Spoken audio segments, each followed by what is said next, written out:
Shalom, senang sekali dapat berjumpa dengan Anda di minggu yang baru. News of the Week akan menjadi berita pembuka dalam pertemuan kita minggu ini. Bagi seluruh jemaat GSCA Winangun, kita akan tetap mengadakan ibadah keluarga di rumah masing-masing setiap Rabu pukul 7 malam yang pujian penyembahannya dapat diakses secara online melalui YouTube channel GSCA Winangun.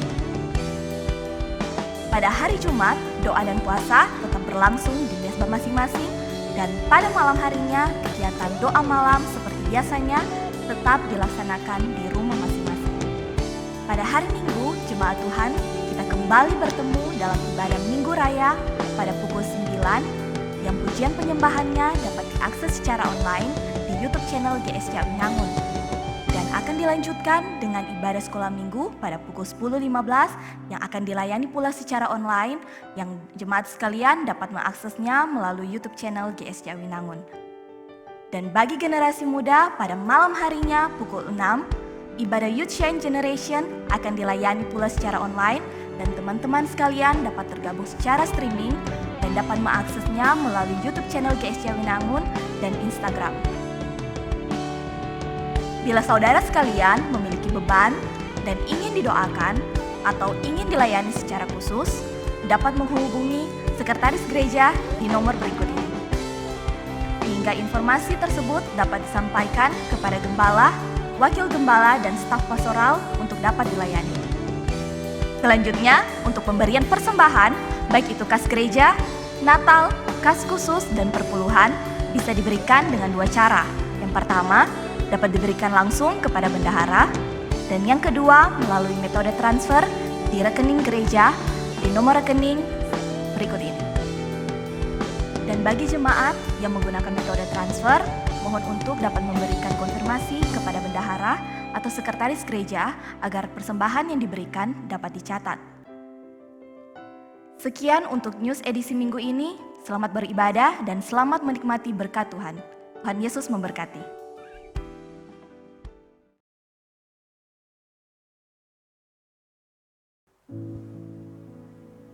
Haleluya, haleluya. Segala pujian, syukur, limpah, banyak terima kasih. Kami naikkan ke hadirat-Mu ya Aba, ya Bapa yang baik. Oleh karena kemurahan-Mu kembali kami boleh ada pagi hari ini untuk menikmati hadirat-Mu Bapa. Engkau memberkati umat-umat-Mu yang ada di rumah. Biar mereka sama-sama menikmati hadirat Allah. Roh Kudus bekerja di setiap hati mereka. Biar mereka mendapat berkat berasal daripada-Mu. Terima kasih Tuhan Yesus. Kami percaya Engkau ada di tengah-tengah ibadah kami pagi hari ini. Kami percaya kami semua ada di dalam pengurapan kuasa Roh-Mu Bapa. Itu sebabnya pagi ini kami serahkan pekerjaan ini dari awal pertengahan hingga akhirnya ke dalam tangan-Mu. Jadi sesuai tuntunan Roh-Mu Bapa. Dan kami mau tabiskan ibadah kami pagi hari ini hanya di dalam nama Tuhan kami Yesus Kristus. Kami berdoa dengan penuh ucapan syukur. Haleluya. Amin.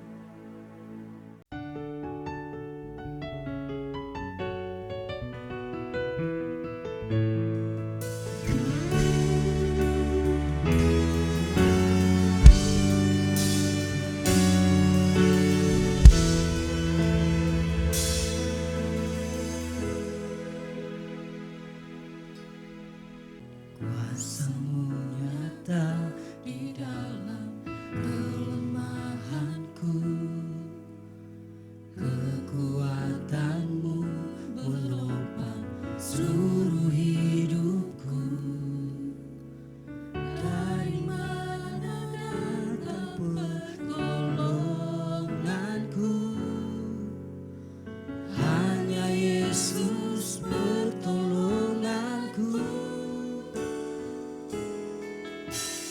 Kuasa-Mu nyata di dalam kelemahanku,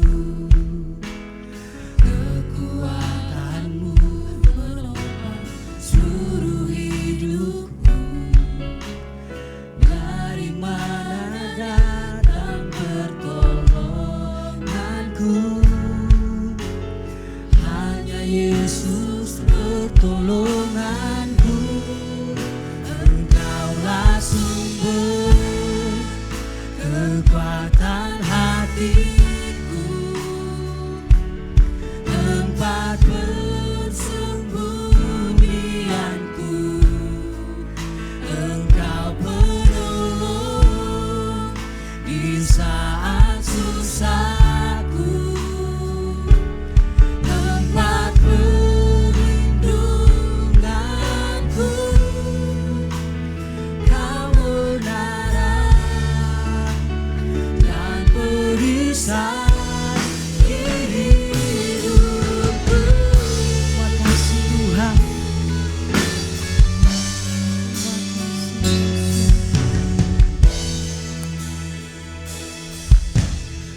saat ku sembah, ku pujimu, ku rasakan kehadiran-Mu Tuhan. Ku angkat hatiku, ku pandang kekudusan-Mu. Saat ku sembah, ku pujimu, ku rasakan kehadiran-Mu Tuhan. Ku angkat hati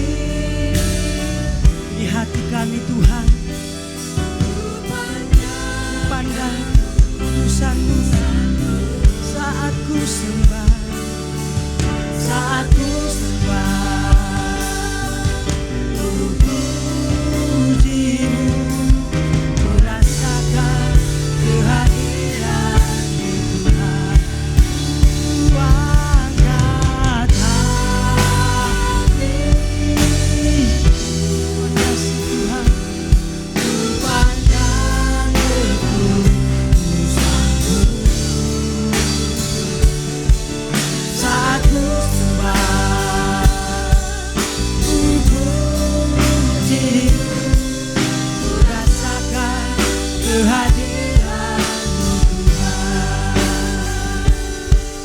Ku rasakan kehadiran-Mu Tuhan. Ku rasakan kehadiran-Mu.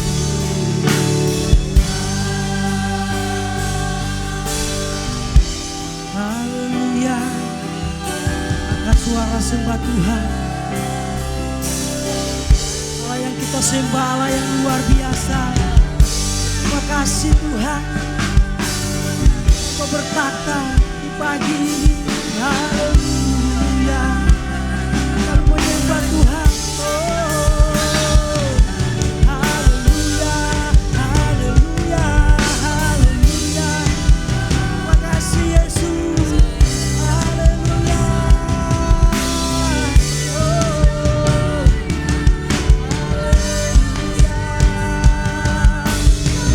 terima kasih Yesus, terima kasih Tuhan.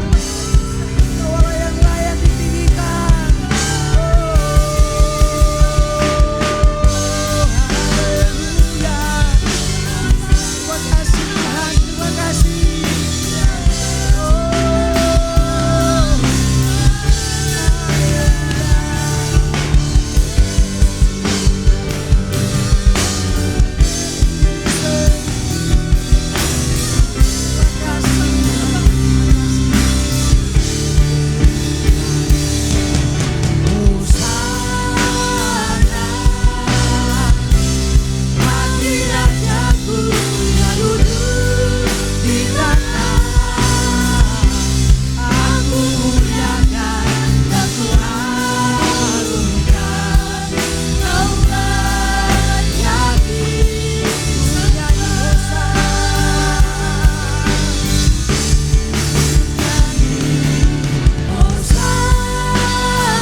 Haleluya.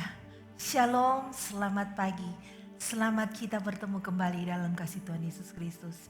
Sebelum kita akan mendengarkan firman Tuhan, mari kita berdoa. Bapa di dalam surga, terima kasih untuk hari ini. Kami siap untuk mendengarkan firman-Mu. Berkati dan ya Tuhan layakan kami. Dan biarlah rema yang akan kami terima itu dapat menjadi arahan, pedoman dan nasihat buat kehidupan kami sehari-hari. Di dalam nama Tuhan Yesus, haleluya, amin. Shalom.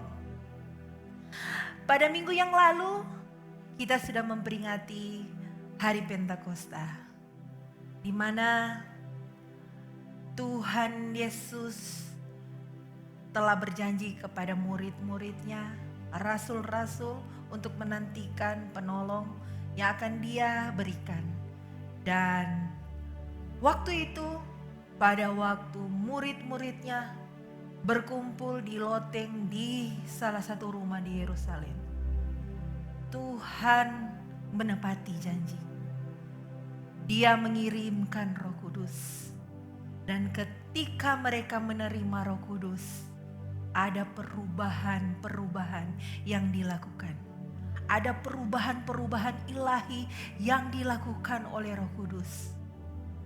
Tuhan rindu kita juga, anak-anak Tuhan, mengalami perubahan-perubahan. Perubahan-perubahan dalam karakter. Perubahan yang sesuai, serupa dengan karakter Kristus. Kenapa Tuhan rindu kita untuk diubahkan? Untuk mendapat perubahan dari Roh Kudus, perubahan ilahi dari Roh Kudus. Karena Dia rindu setiap anak-anaknya mendapatkan akses hidup yang berkelimpahan. Setelah karakter diubahkan,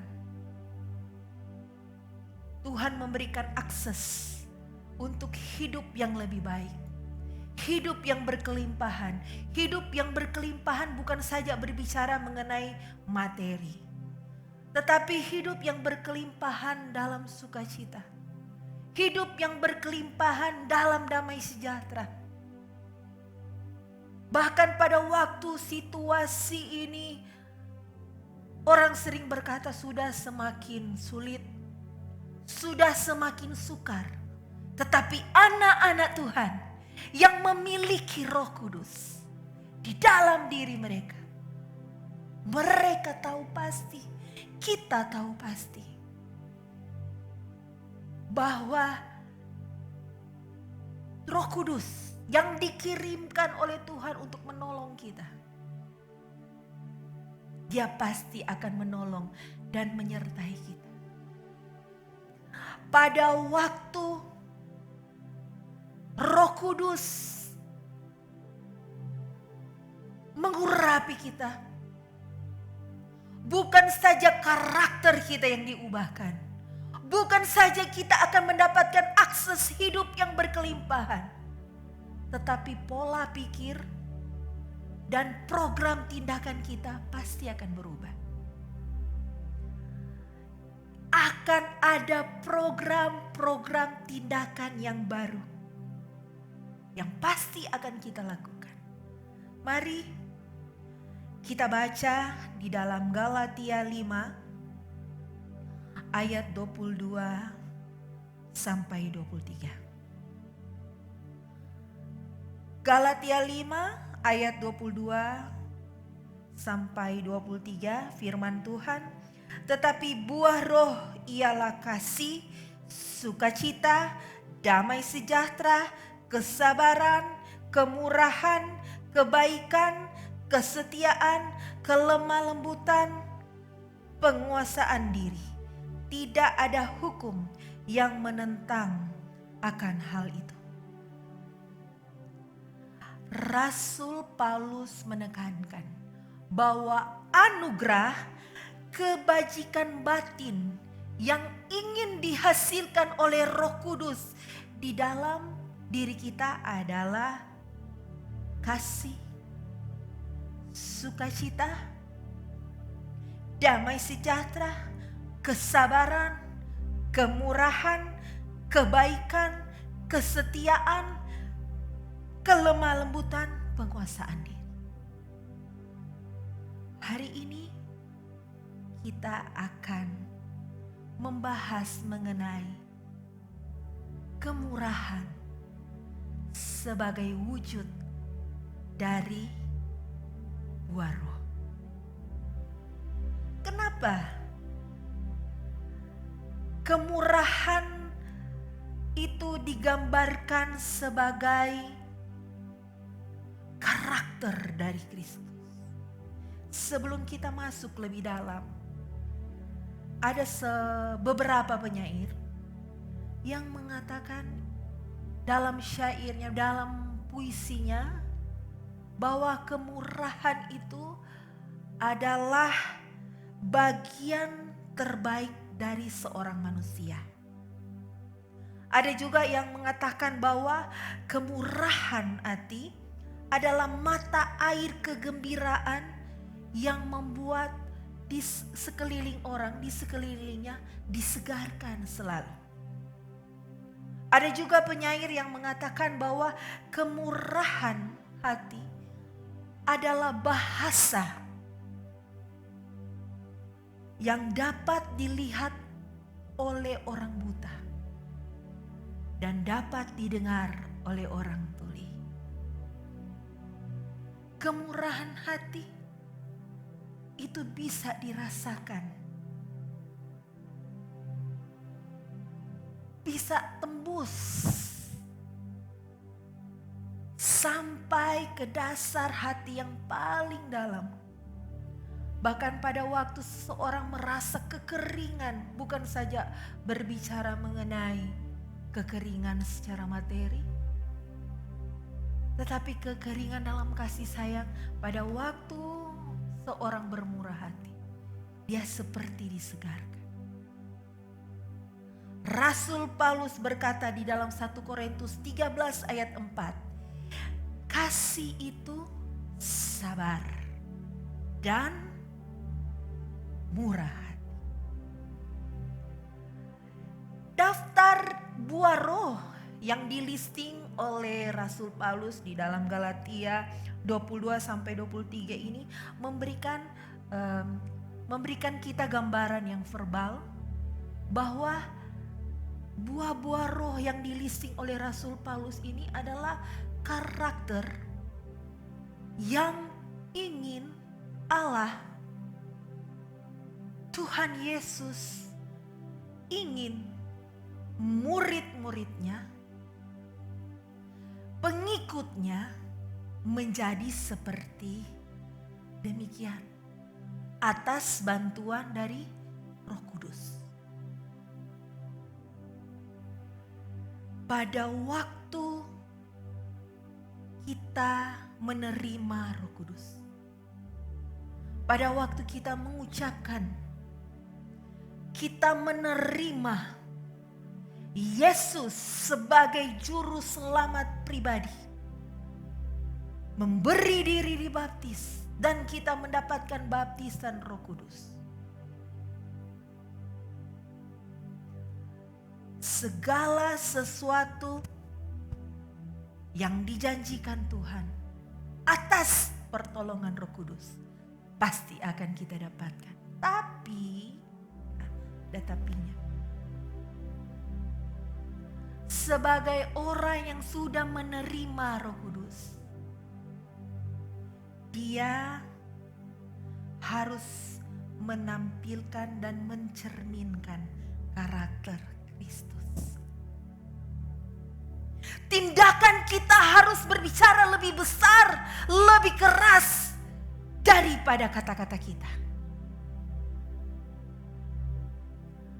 Pada waktu kita berbicara mengenai belas kasihan, belas kasih, kebaikan hati, kemurahan, itu harus dibarengi dengan tindakan kita. Yesus Kristus memberikan contoh mengenai kemurahan hati. Mengapa kita berbicara mengenai kemurahan hati? Tuhan menunjukkan kemurahan hatinya pada waktu di pesta Kana. Anggur habis. Dia melihat pesta itu, kalau anggur habis, pasti tuan pestanya pasti akan malu. Dia menunjukkan belas kasihannya, kemurahan hatinya. Dia mengadakan mujizat. Air menjadi anggur, mujizatnya yang pertama. Tuhan menunjukkan kemurahan hatinya pada seorang janda di Nain. Pada waktu anaknya mendapatkan penyakit yang berat, Tuhan juga memberikan jamahan kemurahan hati dengan menyembuhkan seorang penyakit kusta. Tuhan juga memberikan, mempertontonkan, menunjukkan teladan mengenai kemurahan hati pada Sakeus. Ketika orang-orang menganggap dia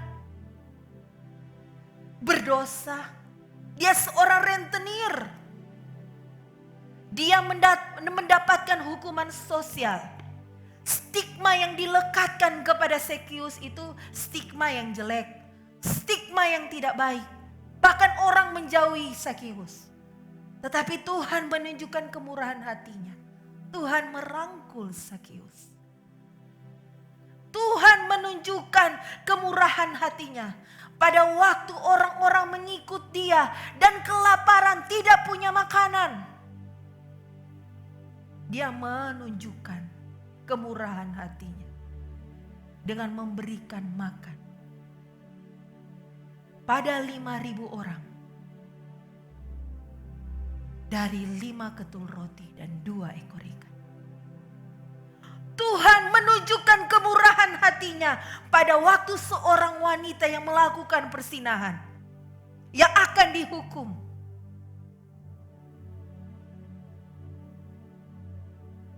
Tuhan tidak ikut-ikutan dengan orang yang akan mengadili dia, yang akan melempari wanita itu dengan batu. Tetapi dia menunjukkan belas kasihannya, menunjukkan kemurahan hatinya. Bahkan mendorong wanita itu untuk memulai hidup yang lebih baik. Tuhan menunjukkan kemurahan hatinya dengan memberikan pengampunan kepada seorang penjahat pada waktu bersama-sama dengan dia disalibkan. Dan Tuhan memberikan contoh dan teladan mengenai kemurahan hati kepada Petrus. Meskipun Petrus sudah menyangkal dia berkali-kali, Tuhan tidak mempermalukan Petrus. Pada waktu Petrus meminta ampun, pada waktu Petrus melakukan pertobatan, mengungkapkan penyesalannya, Tuhan memberikan dia kesempatan kedua. Tuhan bermurah hati mengangkat dia. Dari seorang nelayan menjadi penjala manusia. Dari seorang murid menjadi seorang rasul. Dari seorang yang biasa-biasa saja, diangkat Tuhan menjadi orang yang luar biasa. Melakukan mujizat demi mujizat.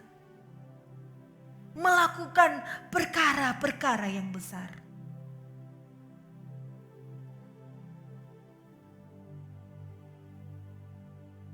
Bagi anak-anak Tuhan yang sudah menerima karunia Roh Kudus, sangat-sangat rugi besar bila kita menafikan kehadiran Roh Kudus.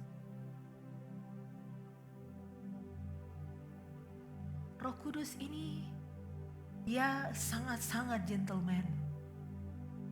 Dia tidak pernah memaksakan kehendak. Bahkan ada seorang hamba Tuhan yang berkata bahwa Roh Kudus ini seperti konsayen. Dia konsayen di dalam hati nurani. Dia merupakan hati nurani yang paling murni.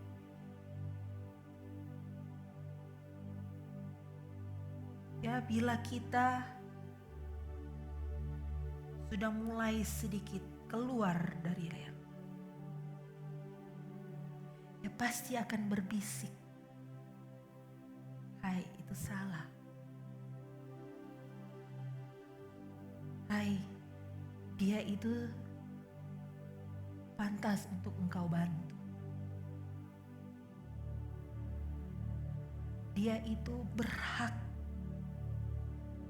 untuk mendapatkan kemurahan hati.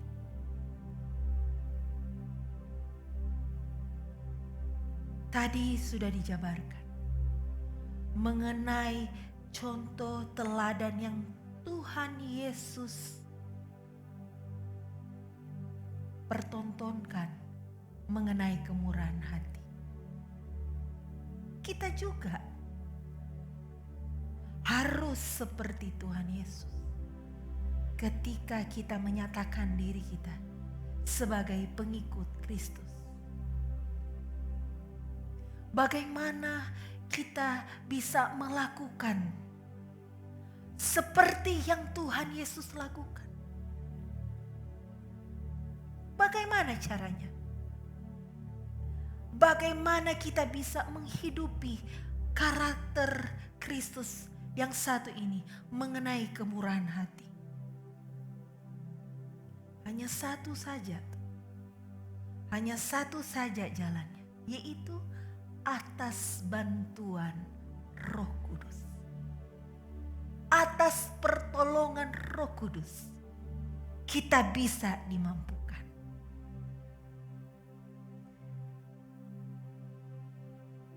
Saudara, bila berbicara mengenai kemurahan hati, itu ya bisa secara naluri juga. Tetapi itu harus terus dipupuk. Itu seperti jubah. Seperti jubah yang harus dipakai. Dia karakter kemurahan hati itu dia harus dipupuk terus menerus.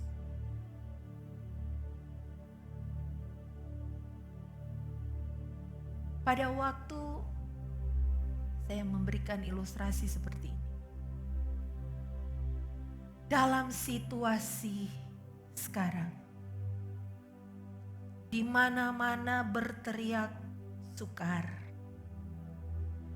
di mana-mana berteriak mengenai kesulitan. Anak-anak Tuhan, mari kita berlomba-lomba menunjukkan karakter Kristus.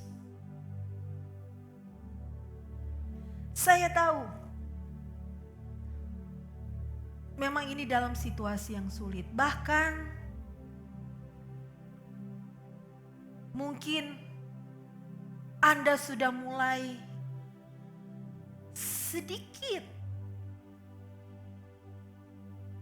dilanda oleh perasaan ragu mengenai masa depan. Atau ya kalau satu minggu pertama, 2 minggu pertama, 1 bulan pertama mungkin masih tetap kuat. Tetapi memasuki bulan kedua, sudah ada rasa-rasa khawatir. Apalagi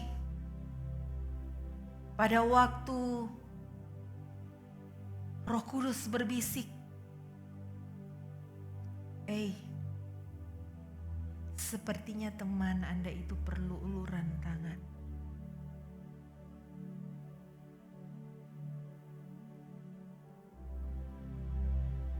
secara spontan, oh saya juga dalam keadaan sulit. Bagaimana caranya saya bisa membantu orang yang dalam kesulitan? Anak-anak Tuhan, tindakanmu harus lebih nyata. Tindakanmu harus berbicara lebih keras dari sekedar kata-kata.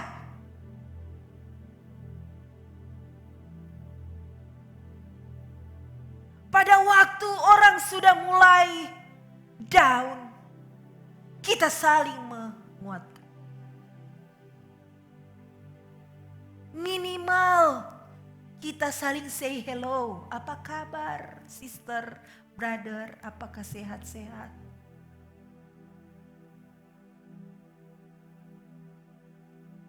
Apakah dalam keadaan baik-baik saja? Minimal seperti tunjukkanlah kemurahan hati.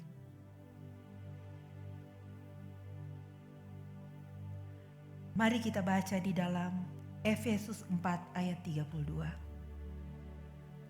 Efesus 4 ayat 32. Tetapi hendaklah kamu ramah seorang terhadap yang lain, penuh kasih mesra dan saling mengampuni, sebagaimana Allah di dalam Kristus telah mengampuni. Perintah bermurah hati sudah jelas. Perintah bermurah hati untuk saling peduli sesama pelayan, sesama jemaat, sesama teman sekantor, sesama teman sekerja.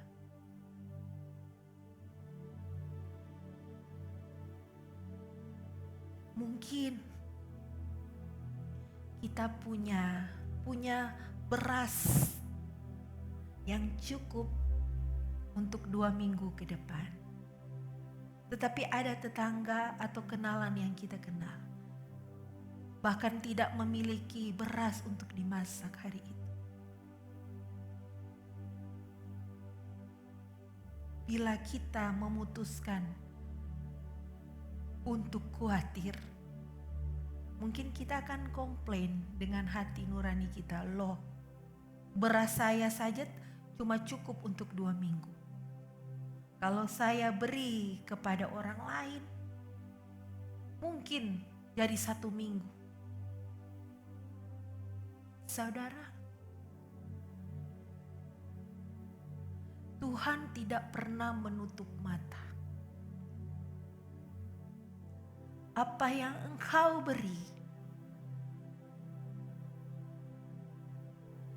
itu tercatat di buku kehidupan. Bukan saja dicatat, ketika engkau menolong orang di dalam kesulitan, pada waktu engkau mampu menolong dan engkau tidak melakukannya,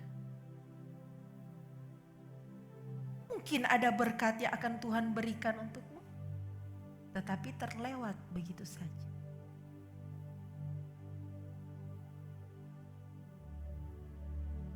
Saya masih ingat dengan apa yang ayah saya selalu katakan. Pada waktu kita menolong seorang janda, seorang anak yatim, seorang yang benar-benar memerlukan, mungkin hal-hal kecil, tidak ada makanan, tidak punya uang jalan. Pada waktu engkau menolong mereka, engkau menolong malaikat Tuhan. Pada waktu engkau memberikan tumpangan, pada waktu engkau memberikan pakaianmu untuk mereka,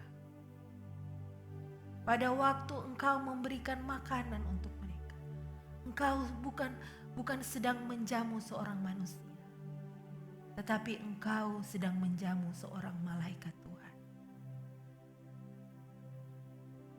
ingatlah akan itu.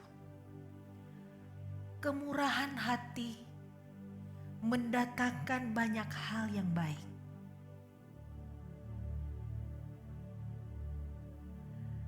Cara pikir yang murah hati, cara kita berpikir, cara kita berbicara,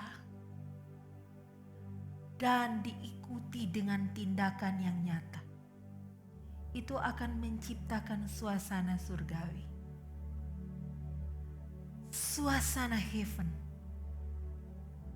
Pada waktu kita menunjukkan kemurahan hati. Kemurahan hati membawa kepada kebijaksanaan.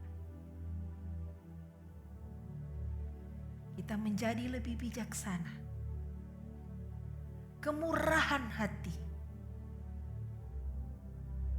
menghasilkan tindakan yang selalu ingin menolong. Bahkan ketika situasi kita dalam situasi yang sulit, tetapi pada waktu menangkap rema untuk menolong orang lain.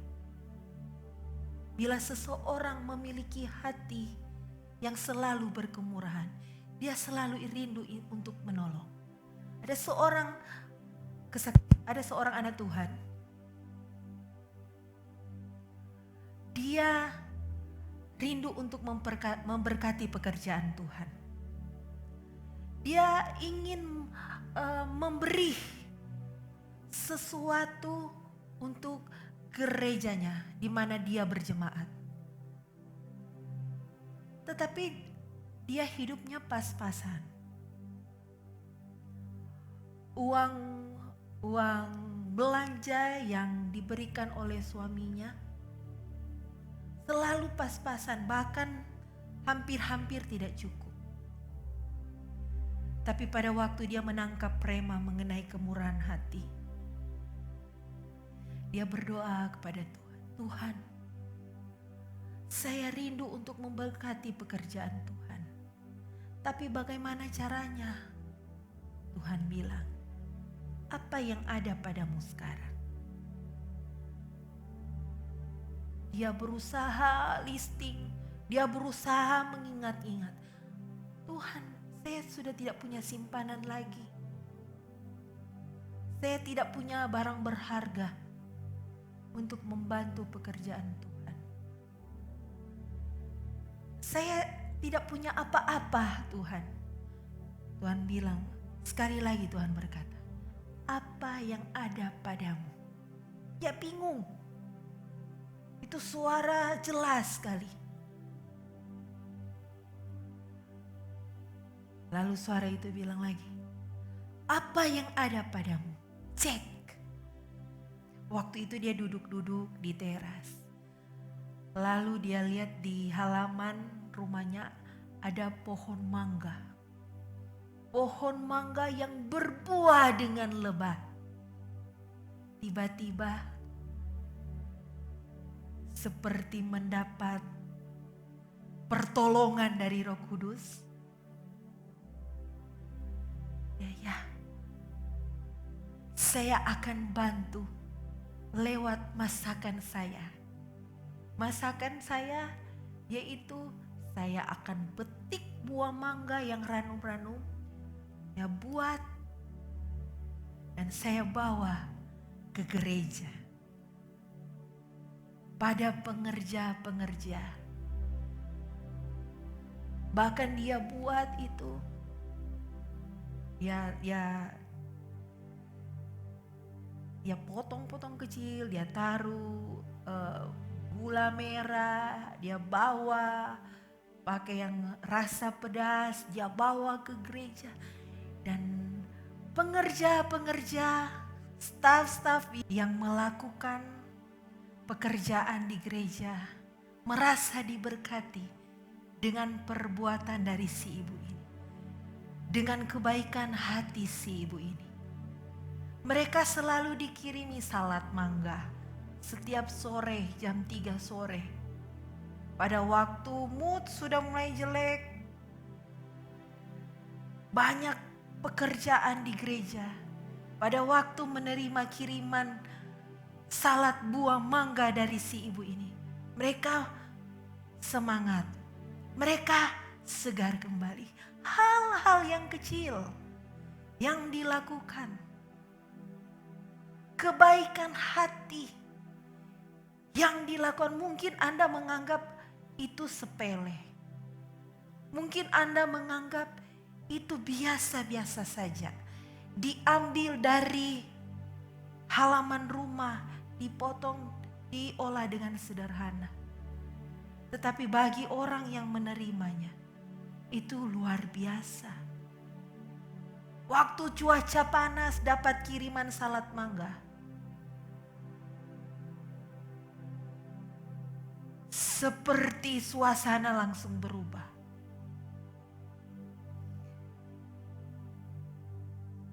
Kemurahan hati selalu membuat orang selalu ingin menolong orang lain, selalu melakukan hal-hal yang baik bagi orang yang lain. Kemurahan hati berarti juga menghargai orang lain. Menghargai setiap hasil usaha dari orang lain. Kemurahan hati berbicara juga mengenai memberikan kesempatan kedua bagi orang yang sudah melakukan kesalahan atau tindakan yang menyakiti kita. Orang yang memiliki kemurahan hati selalu menghargai setiap usaha yang diberikan oleh orang lain. Jika Anda pimpinan perusahaan, jika Anda seorang manajer, jika Anda seorang CEO di perusahaan Anda, atau Anda mempunyai banyak anak buah, tunjukkanlah kemurahan hati. Selalu menghargai orang lain. Menganggap mereka bukan anak buahmu, tetapi menghargai mereka sebagai mitra kerjamu, partner kerjamu. Karena engkau pun tidak akan melejit sendiri tanpa bantuan mereka. Ada simbiosis mutualisme. Memang mereka bekerja karena ada hak yang mereka dapatkan. Tetapi tunjukkanlah kemurahan hatimu sebagai seorang anak Tuhan. Tempatkan anak buahmu. Tempatkan mereka yang menjadi bawahanmu sebagai seorang partner kerja, mitra kerja. Kemurahan hati berarti juga memiliki sikap yang membangun orang lain. Selalu berusaha untuk sama-sama maju. Selalu memiliki sifat yang menganggap kita semua setara di dalam pekerjaan Tuhan. Kemurahan hati juga berbicara mengenai selalu mencari hal-hal yang baik dari setiap orang. Mungkin pada waktu di pekerjaan, ya pada waktu di pelayanan. Ada seorang pelayan, leader yang mungkin tidak cakap dalam pekerjaannya. Responsibility-nya kurang. Eksekusi di lapangannya tidak sukses. Kita jangan langsung bertindak negatif terhadap orang itu. Ketika kita melihat suatu benda, kita berdiri di sisi sebelah kiri. Kita melihat sisi atau bangunannya. Kalau menggambar suatu bangunan, ada perspektif mata burung, ada perspektif mata manusia, ada perspektif dari bawah melihat bangunan tersebut. Rubah perspektif kita, rubah cara pandang kita. Kalau kita hanya berdiri di satu sisi saja, dan cara pandang kita terhadap seseorang itu selalu negatif, kenapa ya? Dia selalu kerjanya tidak baik. Kenapa ya? Dia selalu diberikan perintah tidak tanggap. Kenapa ya? Cara kerjanya semraut. Pada waktu kita merubah perspektif, cara pandang kita. Kita cari sisi yang baik dari orang itu. Oh, ternyata dia bermasalah di rumah. Ada kewajiban-kewajiban yang dibebankan kepada dia. Oh, dia di dalam situasi yang sulit. Banyak pikiran di kerjaan. Akhirnya hasilnya tidak baik. Tapi meskipun dia kadang-kadang teledor, ternyata dia orangnya setia. Dia orangnya jujur. Pada waktu dinasehati, dia menerima dengan baik dan mengoreksi tindakan. Selalu mencari hal-hal yang baik. Oh, pelayan itu dia tidak terlalu baik. Dia kurang skill. Tekniknya kurang. Kalau kita hanya melihat dari sisi itu terus, kita tidak akan melihat hal yang baik dari orang tersebut. Ketika kita berusaha untuk mencari hal-hal yang baik dari seseorang, kita bisa melihat, oh, meskipun tekniknya belum maksimal, skillnya masih di bawah rata-rata, tetapi anak itu setia. Dia mau disiplin.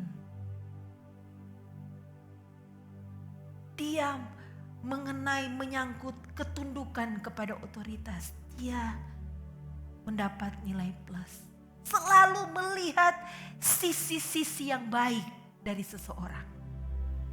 Salah satu ciri orang yang memiliki kemurahan hati.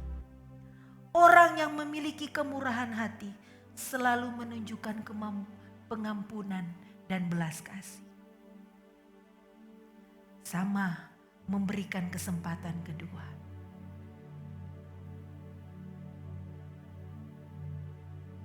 Orang yang memiliki kemurahan hati memperlakukan orang lain sama seperti Tuhan memperlakukan kita. Haleluya.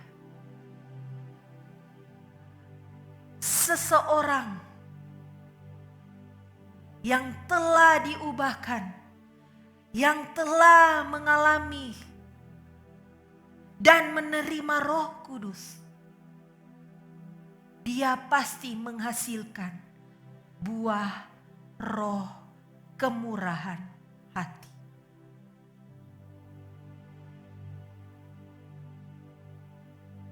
Kemurahan hati bisa mengubah dunia. Kemurahan hati bisa menciptakan suasana yang paling negatif sekalipun bisa menjadi positif. Karena dia selalu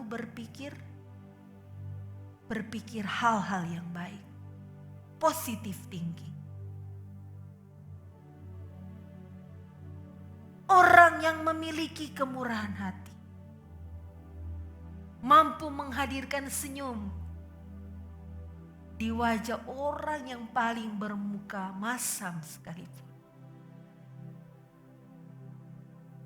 Saudara yang terkasih, Bapak Ibu yang ada di rumah pasti mengenal Mother Teresa,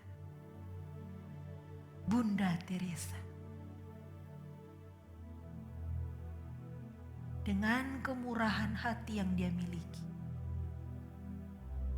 dia membuat rumah-rumah persinggahan untuk para pengidap AIDS. Bahkan dia tidak takut bersentuhan dengan orang-orang yang terkena penyakit lepra. Dia melakukan karya-karyanya bagi orang-orang yatim piatu, anak-anak miskin. Tak pernah jemu-jemunya. Selalu memiliki belas kasihan, kemurahan hati. Apa yang dia lakukan di India mampu bergema di seluruh dunia. Mampu memberikan dampak. Engkau yang ada di rumah, engkau sudah mendapat pengurapan dari Roh Kudus. Oleh pertolongan dari Roh Kudus, kita semua bisa melakukan. Kita baca di dalam Roma 2 ayat 4 sampai dengan ayat yang ke-7. Lalu ayat yang 10. Roma 2 ayat 4 sampai dengan ayatnya yang ke-7, lalu lompat di ayat 10. Maukah engkau menganggap sepi kekayaan kemurahannya, kesabarannya, dan kelapangan hatinya? Tidakkah engkau tahu bahwa maksud kemurahan Allah ialah menuntun engkau kepada pertobatan. Tetapi oleh kekerasan hatimu yang tidak mau bertobat, engkau menimbun murka atas dirimu sendiri pada hari waktu mana murka dan hukuman Allah yang adil akan dinyatakan. Ia akan membalas setiap orang menurut perbuatannya, yaitu hidup kekal kepada mereka yang dengan tekun berbuat baik, mencari kemuliaan, kehormatan, dan ketidakbinasaan. Ayat yang 10.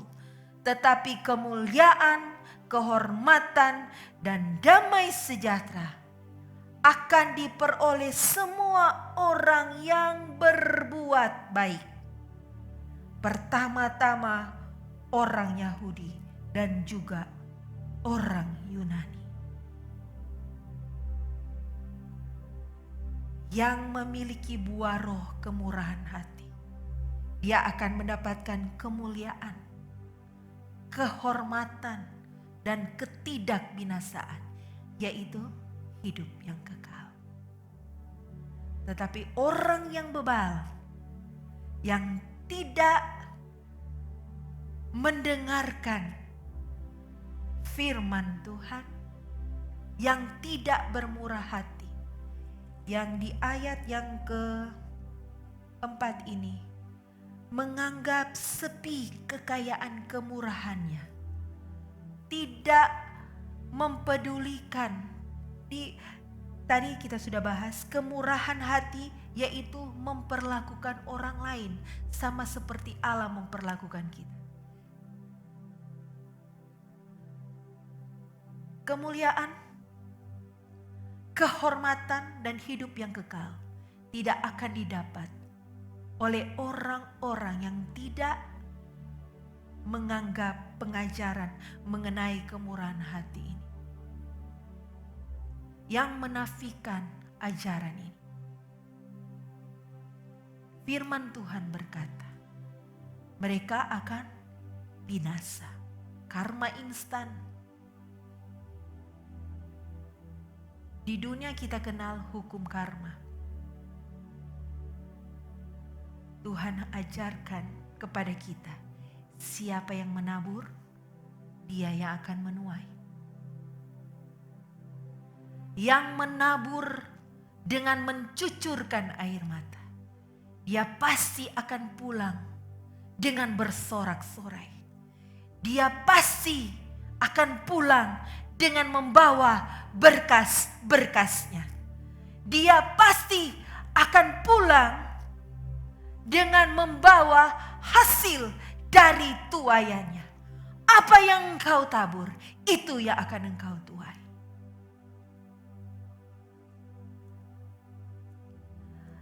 Oleh pertolongan Roh Kudus,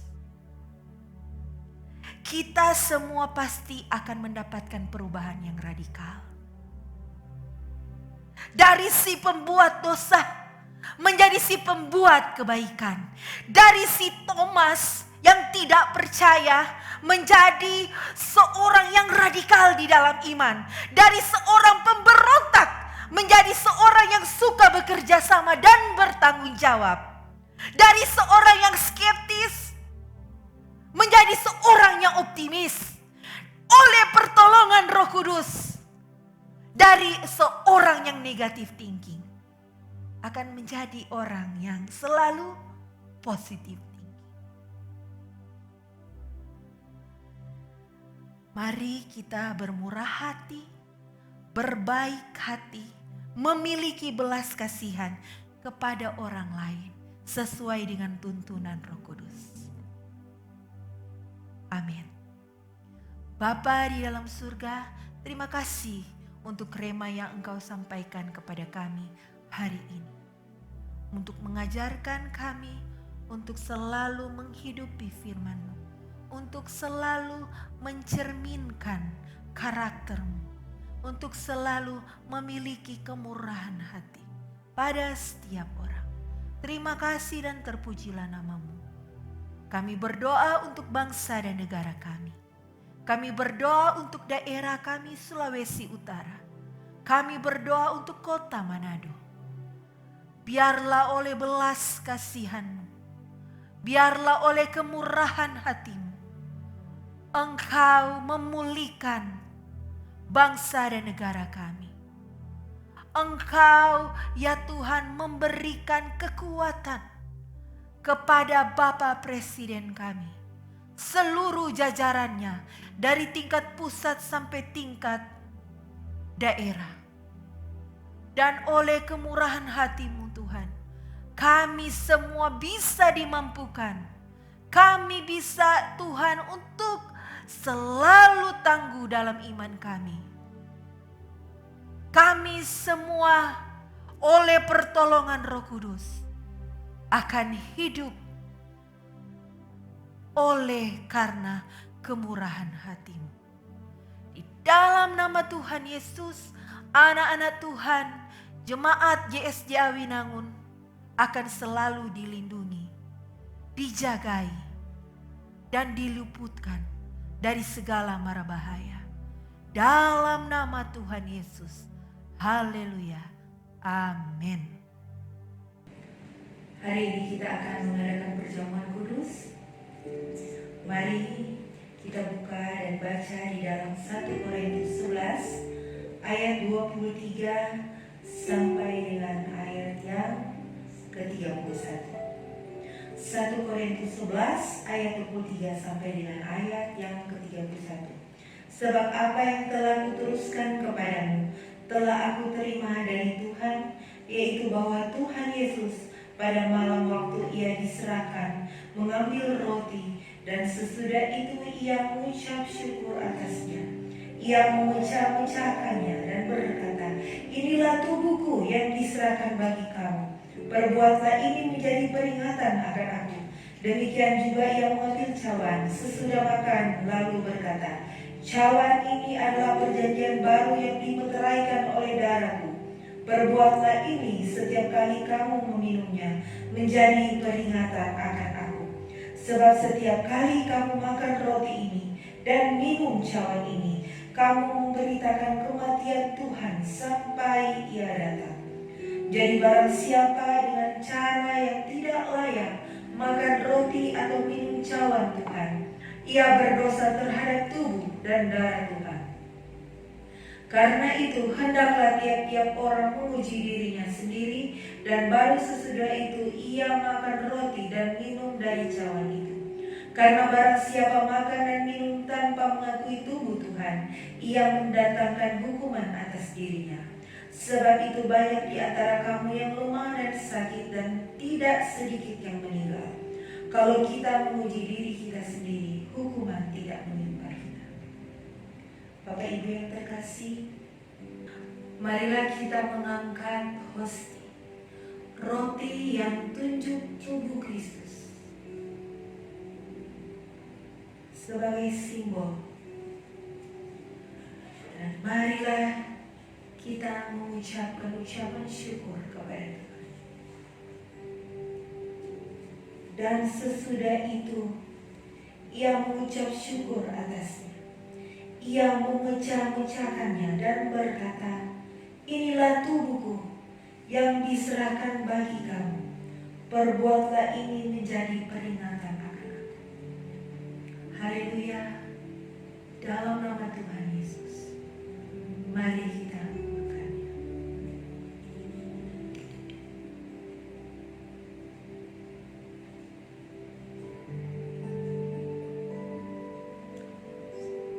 Haleluya.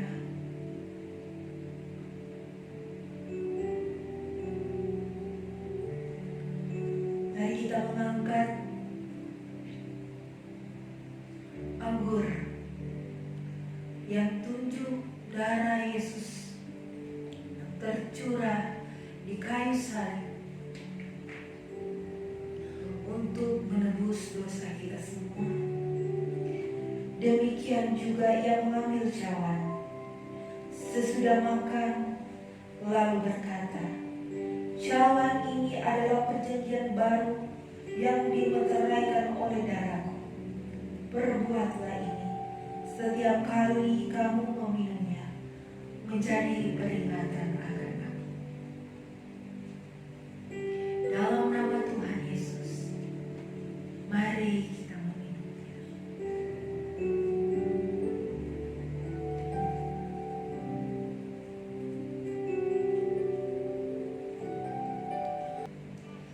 Haleluya. Terima kasih Tuhan untuk karya penebusan.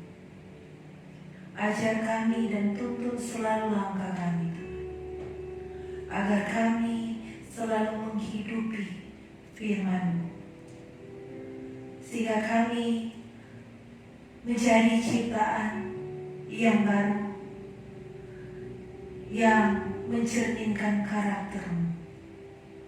Terima kasih Tuhan untuk hari ini. Haleluya. Amin.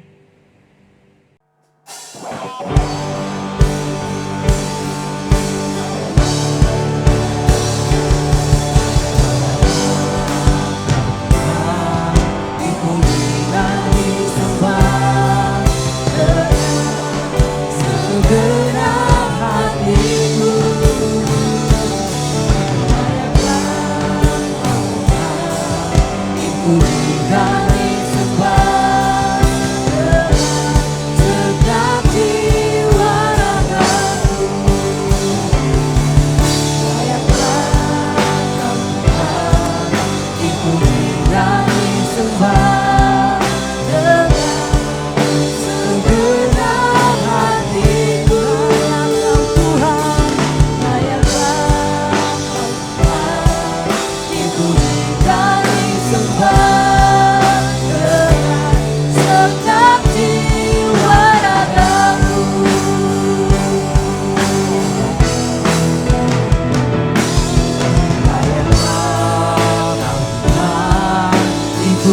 dan disembah dengan segenap hati.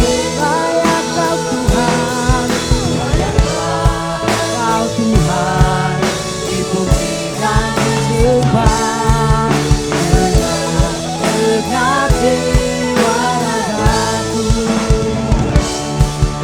dengan segenap jiwa ragaku, dengan segenap jiwa ragaku.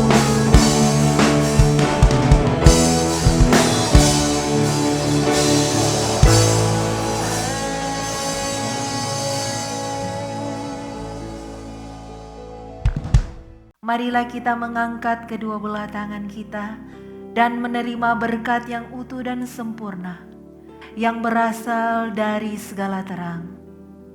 Dijagai dan dilindungilah Engkau senantiasa, duduk berdirinya Engkau, keluar masuknya Engkau.